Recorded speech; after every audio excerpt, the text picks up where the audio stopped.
सुरक्षा, संरक्षा दोनों साथ जुड़े हुए हैं। मैं मेरठ के आसपास की बात कर रहा हूं सर, इजाजत दे दीजिएगा, थोड़ा सा डिविएशन है। सर, आज सुबह अखबार पढ़ा होगा जिसने, 13 लोगों की जान गई है दिल्ली आगरा मार्ग पर दुर्घटना से। मैं उनको श्रद्धांजलि देता हूं। एक सवाल सीधा सिर्फ पूछना चाहता हूं, 1 घंटे बाद एम्बुलेंस पहुंची और टोल पे जो रुके थे लोग, उसके आगे निकलने के चक्कर में ये घटना हुई।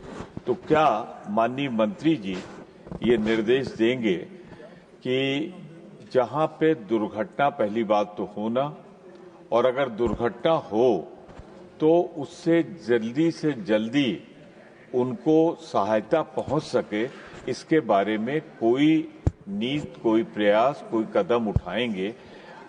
जो लोग जल गए हैं, 13 तो मर गए हैं, जो ज्यादा जले हैं उनकी मरने की संभावना है। क्योंकि ये उत्तर प्रदेश से जुड़ा हुआ सीधा मसला है, तो मैं आपसे सिर्फ ये आग्रह करना चाहता हूं कि संरक्षा के साथ साथ सुरक्षा पर भी क्या नीति है, इस पर बताने की कृपा।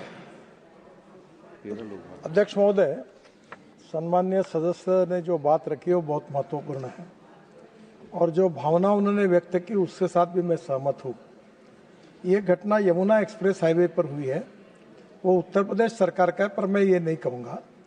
हमारे देश में 5 लाख एक्सीडेंट होते हैं, करीब 1,80,000 मौतें होती है और मरने वालों की संख्या में 18 से 34 एज ग्रुप में 66% लोग मरते हैं। ये इतनी भयंकर बात है कि कोई दंगे में, कोई लड़ाई में कई लोग इतने नहीं मरते, इतने इसमें जा रहे हैं। और इसके कारण हम लोग लगातार, मैं ये भी मान्य करता हूँ, हम बहुत कोशिश कर रहे हैं पर हमें सफलता नहीं मिली। इसमें रोड इंजीनियरिंग और ऑटोमोबाइल इंजीनियरिंग में बहुत सुधार हुआ। इसके बाद में एनफोर्समेंट के लॉ जो है हमने और स्ट्रिक्ट बनाया, फाइन बढ़ा दिए। ह्यूमन बिहेवियर ये हमारी सबसे बड़ी समस्या है और रोड सुरक्षा के लिए मोबाइल रखकर स्कूटर पर और गाड़ी पर बैठकर बात नहीं करना, जहाँ तक ड्राइविंग करते समय लेन डिसिप्लिन का पालन करना, हेलमेट पहनना, ऐसी बहुत सी बातें हैं। पर आप जो कह रहे हैं इस पे एक बात मेरे भी ध्यान में आया और मेरा खुद एक्सीडेंट हुआ था, मैं भी इसका भुगतभोगी हूँ। और ये आप बिल्कुल सही कह रहे हैं कि 10 मिनट के अंदर एम्बुलेंस जानी चाहिए। ये IIM दिल्ली ने एक अध्ययन किया और उसमें ये ध्यान में आया कि ये 50,000 लोग जो मरे हैं, अगर इनको समय पर अगर मेडिकल ट्रीटमेंट मिल जाती तो उनकी जान बच सकती, जो बात आपने कही। It's very important. और ये करने के बाद हमने 2 योजनाएं की है। एक, पहले कोई एक्सीडेंट होता तो लोग भाग जाते थे, वही लफड़े में नहीं पड़ना।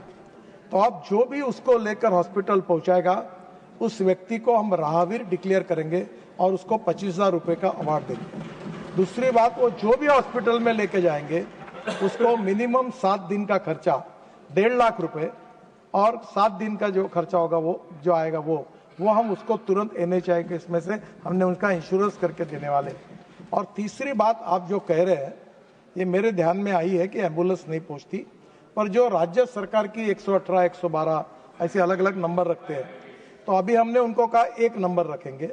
और मैंने NHI में ये तय किया कि एम्बुलेंस में डॉक्टर और सब मॉडर्न एम्बुलेंस रखना, ECG निकालना और बैंडेज बांधना। और इम्पोर्टेंट एक बात है कि एम्बुलेंस के कोड में जब बस जलती है या गिर जाती है तो उसको काट कर निकाल कर लोगों को बाहर निकालने के लिए औजार ही नहीं है, तो कंपाउंडर क्या करेगा?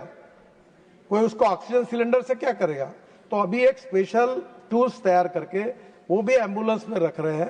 तो वो कोड बनाया हमने ताकि तुरंत बस गाय में गिर जाती है तो उसको काट कर हम लोगों की जान बचा सके। और अभी हमने ये तय किया कि NHI का हमारा काम नहीं है, हम राज्य सरकार को हमारे तरफ से किलोमीटर के हिसाब से एक MOU करेंगे और उनको कहेंगे कि आपको हम लोग हर स्टेट को 100-150 जो एम्बुलेंस है हमारे पैसे से अच्छे क्वालिटी के एम्बुलेंस देंगे, आपके सिस्टम में चलाओ। पर हमारी कंडीशन ये होगी कि कोई भी एक्सीडेंट होगा तो 10 मिनट के अंदर आपकी एम्बुलेंस वहां पहुंचनी चाहिए।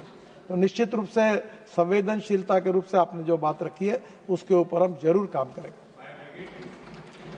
फोर्थ सप्लीमेंट्री, श्रीमान महाराजा सजोबा लेसाम्बा।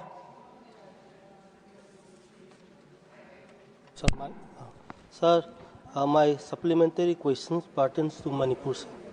Sir, the conditions of national highways of Manipur are very bad and pitiful condition, with extortion and the restriction to travels. What positive measures or steps will be taken up in future at the earliest? Honorable Minister. अध्यक्ष महोदय, मणिपुर में पिछले कुछ 2 साल में आपको पता है कि वहाँ कानून और व्यवस्था की स्थिति ऐसी थी कि लैंड एक्विजिशन नहीं हुआ, कॉन्ट्रैक्टर भाग गए, हमारे कॉन्ट्रैक्टर की इक्विपमेंट को आग लगा दी गई और उसके बाद में हमने काफ़ी कोऑर्डिनेट करके उसको क्लियर करके काम करने की कोशिश की। बहुत से दिक्कतें सॉल्व हुई, कुछ प्रोजेक्ट पूरे भी हुए, कुछ समय दिक्कत भी है, पर अभी 12 जनवरी को पूरे नॉर्थ ईस्ट के सभी स्टेट का एक रिव्यू मीटिंग 12-13 जनवरी को गुवाहाटी में रखा है और उसमें प्रोजेक्ट टू प्रोजेक्ट हम रिव्यू करेंगे। चीफ मिनिस्टर वहाँ के जो अभी वहाँ के जो गवर्नर साहब है उनको भी बुलाया है, अधिकारियों को भी बुलाया है और निश्चित रूप से सॉल्व करेंगे।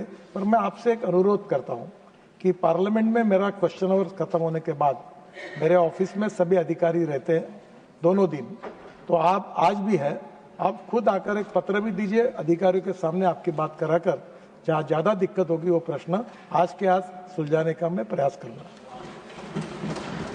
5th supplementary, श्रीमान Santosh Kumar P. Thank you, sir. Sir, on seventh report of the CAG in the year 2023 is on the toll operations of National Highway Authority of India in South India. So there are a number of recommendations, suggestions in that report. So I would like to know the implementation status of the CAG reports. Honorable Minister. President, sir, the question is not to the subject, but report is not with me. But on the basis of report, whatever the recommendation given by the CAG, the way in which we are now developing the new technology, that is multi-lane free flow, that is to be one of the important things where there is no loopholes, no frauds, no possibility of frauds.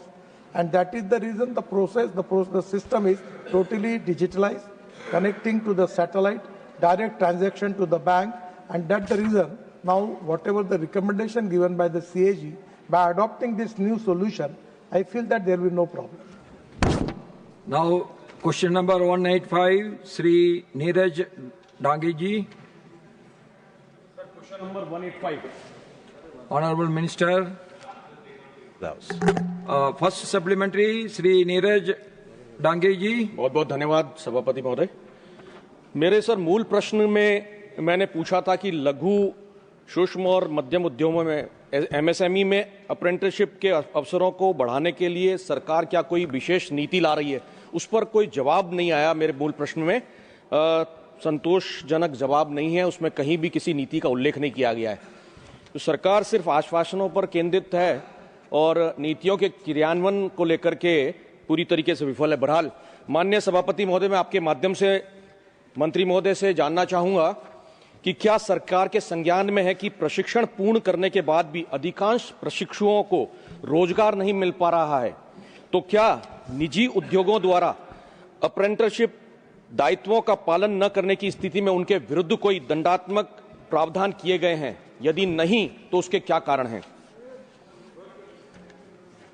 Sir, MSMEs का participation हमारे national apprenticeship promotion scheme में encourage किया जाता है और actually मैंने जवाब में लिखे जवाब में भी डेटा दिया है कि कितने एमएसएमईज इसमें भाग ले रहे हैं।